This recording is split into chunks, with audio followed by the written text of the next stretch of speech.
नमस्कार, मैं डॉक्टर नम्रता श्रीवास्तव आप सभी का अपने चैनल में बहुत बहुत स्वागत करती हूँ। डायबिटीज आजकल एक महामारी के रूप में उभर रही है। क्या आपको पता है कि हमारे भारत देश में लगभग 10 करोड़ लोग डायबिटीज से सफर करते हैं।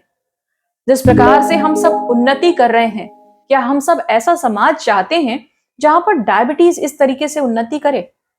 निश्चित रूप से हम सभी को इस विषय पर बहुत ज्यादा जागरूक होने की जरूरत है और जितना ज्यादा इस विषय पर हम एक दूसरे से बात करेंगे, अच्छे अच्छे विचारों को साझा करेंगे, मुझे लगता है कि इस बीमारी को कंट्रोल करने में, इस बीमारी की व्यापकता को कम करने में हम बहुत एक दूसरे की सहायता कर सकते हैं।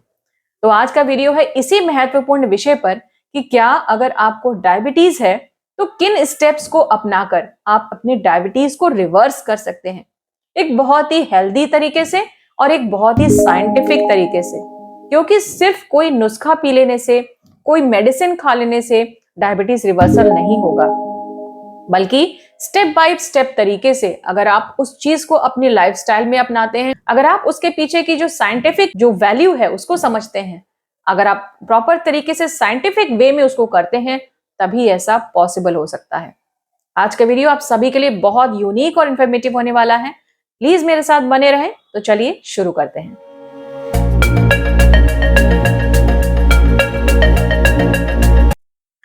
दोस्तों, सबसे पहले तो मैं आपको बता दूं कि डायबिटीज एक लाइफस्टाइल डिसऑर्डर है, ये कोई बीमारी नहीं है।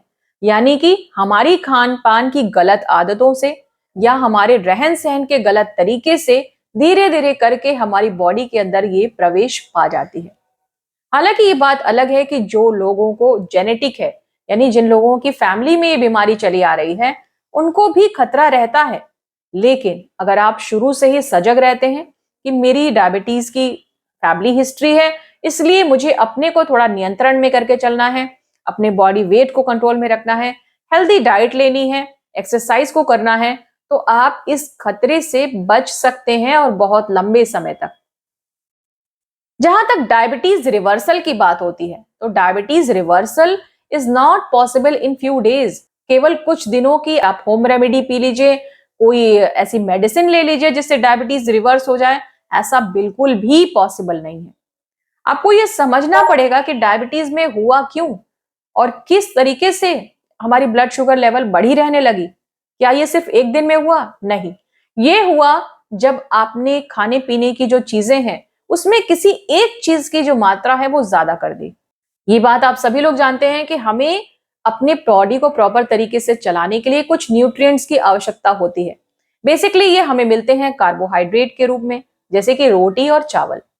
इसके साथ ही साथ होते हैं प्रोटीन्स, यानी कि वेज नॉन वेज ये सब तमाम चीजें होती हैं, पल्सेस यानी दालें होती हैं, और फाइबर होता है।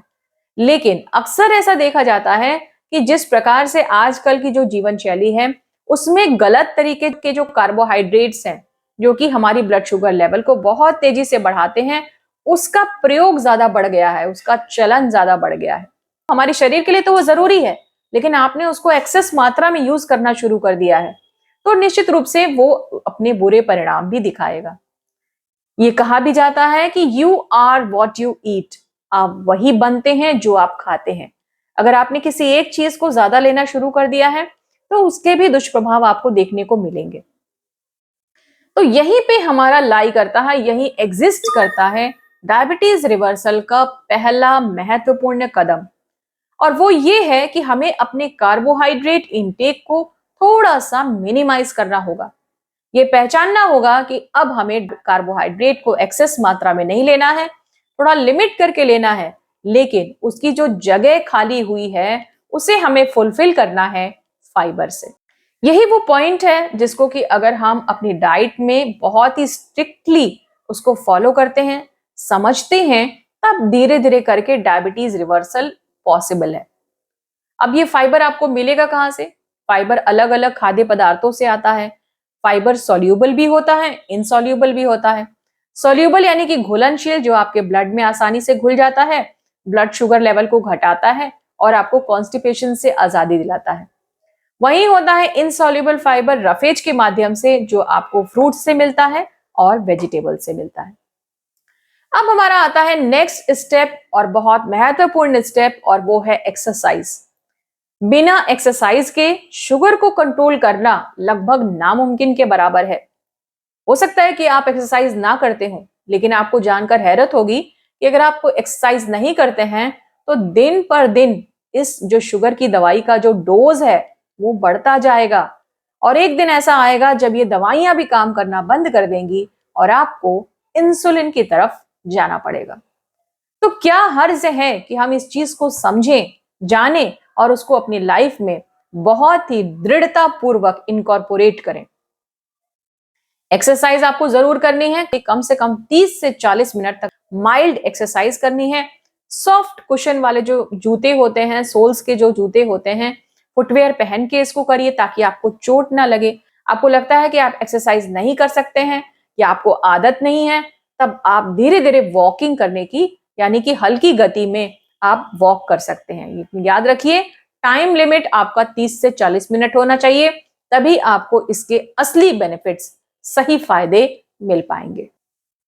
नेक्स्ट स्टेप जो हमारा आता है वो है स्ट्रेस को कम करना। स्ट्रेस को कम करना बहुत जरूरी है। ये स्ट्रेस हमारी बॉडी के जो खराब हार्मोन्स हैं, कॉर्टिसोल है, उसको बढ़ा देता है। कॉर्टिसोल जब बढ़ेगा तो इंसुलिन सेंसिटिविटी कम हो जाएगी। जब इंसुलिन सेंसिटिविटी कम हो जाएगी तो आपका ब्लड शुगर लेवल बढ़ जाएगा। तो इसलिए हमें इस साइकिल को, जो स्ट्रेस और तनाव से जो पैदा होती है जिससे ब्लड शुगर लेवल घटता है, उसको साइकिल को ब्रेक करना है। तनाव कैसे कम होगा?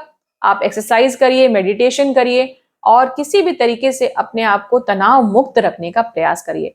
हालांकि ये कहना बड़ा आसान होता है, अपनी असल जिंदगी में देखा जाए तो कोई भी व्यक्ति ऐसा नहीं है जिसको स्ट्रेस ना हो, लेकिन कम से कम हम अपने शुगर लेवल को कंट्रोल करने के लिए थोड़ा प्रयास तो कर ही सकते हैं। आइए अब हम आते हैं अपने बहुत ही महत्वपूर्ण विषय पर, जो आज का मेन टॉपिक है कि हमें क्या खाना है। तो इस विषय में वैसे तो बहुत सारी चीजें मैं अक्सर अन्य वीडियोस में मैंने बताए हैं। आज मैं स्पेशली आपको बताने वाली हूं कुछ सब्जियों के बारे में। अक्सर डायबिटीज के पेशेंट्स के मन में ये कंफ्यूजन भी रहता है कि हमें कौन सी सब्जी खानी है, कौन सी नहीं खानी है, और सब्जियों का जो एस्पेक्ट है वो कहीं ना कहीं नजरअंदाज हो जाता है इस उधेड़ बुन में कि हमें क्या खाना है और क्या नहीं खाना है। लेकिन आज मैं आपको क्लियर एंड कट, बहुत ही क्रिस्प वे में आपको बताऊंगी कि ऐसी बहुत सारी सब्जियां हैं जो आपके आसपास अवेलेबल हैं, सस्ती भी हैं और बहुत ही आसानी से आप उनको खरीद कर अपनी डाइट में शामिल कर सकते हैं। बिना देरी के शुरू करते हैं हमारी इस लिस्ट को। और हमारी लिस्ट में सबसे पहला आता है पालक। पालक यानी कि स्पिनच के अंदर बहुत सारे न्यूट्रिएंट्स हैं, आयरन है, विटामिन है, B6 है, इसमें B12 है, और इसके साथ ही साथ इसमें है बहुत सारा प्रोटीन।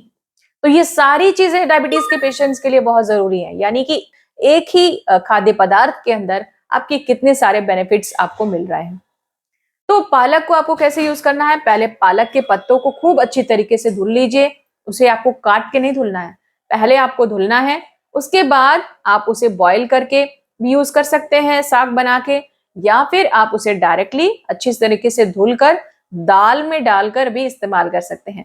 आपके यहाँ लोकल में इस चीज को क्या कहा जाता है जब दाल में पालक के पत्तों को डालकर एक बहुत स्वादिष्ट सी डिश बनाई जाती है? कमेंट करके जरूर बताइएगा। हमारे यहाँ इसे दाल पैता कहा जाता है। इस दाल से बहुत सारे बेनिफिट्स हैं। आपको प्रोटीन्स भी अच्छी मात्रा में मिल गया, आपको फाइबर भी मिला पालक का, आपको न्यूट्रिएंट्स भी मिले, और आपको बहुत अच्छी मात्रा में एनर्जी भी मिली, क्योंकि एनर्जी की लॉस हो जाती है डायबिटीज पेशेंट्स में, अपने को थका हुआ महसूस करते हैं, शिथिल महसूस करते हैं, तो ये बहुत ही अच्छा सोर्स है।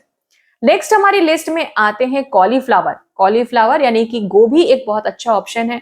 कॉलीफ्लावर के अंदर जो ग्लाइसेमिक लोड है वो बहुत कम है। ये हमारी ब्लड शुगर के लेवल को बहुत नहीं बढ़ाता है, और सबसे महत्वपूर्ण चीज गोभी की ये है कि ये सीआरपी को घटाता है। अभी अगर आपकी बॉडी में कहीं ना कहीं सूजन है, इन्फ्लेमेशन अंदर चल रही है, और इन्फ्लेमेशन मार्कर टेस्ट आपका सीआरपी पॉजिटिव आ रहा है, तो कॉलीफ्लावर एक बहुत अच्छा ऑप्शन है। ये इंसुलिन सेंसिटिविटी को भी बढ़ाएगा, यानी कि आपके इंसुलिन को एक्टिवेट करेगा और आपकी जो सीआरपी लेवल है उसको भी घटाएगा। तो है ना ये बहुत काम की चीज। सिमिलरली अब हम आते हैं पत्ता गोभी पर। पत्ता गोभी की बात करें तो ये भी क्रूसीफेरस वेजिटेबल्स में आती है, और ये जो इसके पत्ते हैं बहुत अच्छी तरीके से वॉश करके तब इसे काट कर आपको इस्तेमाल करना है। चाहे आप सैलेड के रूप में करें, सब्जी के रूप में करें, हर तरीके से फायदेमंद है। कैबेज के अंदर बहुत अच्छी मात्रा में विटामिन सी पाया जाता है, फाइबर बहुत अच्छी मात्रा में है, जिससे कि पेट साफ हो जाता है, कॉन्स्टिपेशन की समस्या नहीं होती है। और कॉन्स्टिपेशन अगर नहीं है तो बहुत सारी प्रॉब्लम्स तो अपने आप सुलझना शुरू हो जाती हैं। इसी फैमिली में एक और है ब्रोकली। ब्रोकली यानी हरी गोभी, जिसके हरे रंग से ही पता चल जाता है कि ये तो बहुत फायदेमंद होगी, क्योंकि जितना डार्क रंग होता है सब्जियों का, ये उतनी ज्यादा फायदेमंद होती हैं। ये कॉन्स्टिपेशन को रिलीव करती है और इससे साइंटिफिक तरीके से भी एक सुपर फूड घोषित किया गया है कई सारी बीमारियों में, स्पेशली डायबिटीज के पेशेंट्स के लिए तो ये एक रामबाण चीज है। हमारी लिस्ट में नेक्स्ट आता है टोमेटोज। टोमेटोज जिसका लाल रंग दर्शाता है कि इसके अंदर कितनी ज्यादा मात्रा में एंटीऑक्सीडेंट्स हैं, क्योंकि जिस सब्जी के अंदर जितनी ज्यादा एंटीऑक्सीडेंट्स होंगे, ये उतने ही ज्यादा डायबिटीज के पेशेंट्स को फायदेमंद है। ये आपके बॉडी के इन्फ्लेमेशन लेवल को घटाएगी, इंसुलिन सेंसिटिविटी को बढ़ाएगी और बढ़े हुए ब्लड शुगर लेवल को कंट्रोल करेगी। टोमेटोज के अंदर जो एंटीऑक्सीडेंट है उसे कहा जाता है लाइकोपीन, और इस टोमेटो को आप सैलेड में यूज कर सकते हैं और सब्जी में भी डाल के यूज कर सकते हैं। याद रखिएगा, टोमेटोज का सेवन उन लोगों को ज्यादा नहीं करना है जिन्हें किडनी स्टोन्स की प्रॉब्लम है।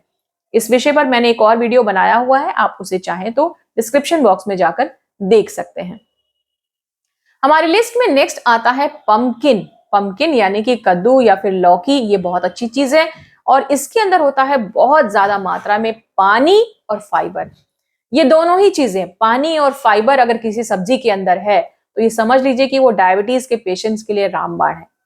पानी हमारी किडनीज को स्वस्थ रखेगी, पानी हमारे ब्लड शुगर लेवल को कम करने में मदद करेगा और फाइबर हमारी आंतों को क्लीन करने का काम करेगा। इसके अंदर भी होते हैं बहुत ज्यादा मात्रा में एंटीऑक्सीडेंट्स, जो कि हमारे ब्लड शुगर लेवल को घटाने का काम करते हैं। याद रखिएगा, यहाँ पे जो पंपकिन इस्तेमाल किया जाएगा वो थोड़ा हल्का कच्चा रहना चाहिए, यानी बहुत पका हुआ जो पंपकिन होगा, कद्दू होगा, उसे इस्तेमाल नहीं करना है। हल्का सा जो ग्रीनिश टाइप का होता है उसे आपको यूज करना है।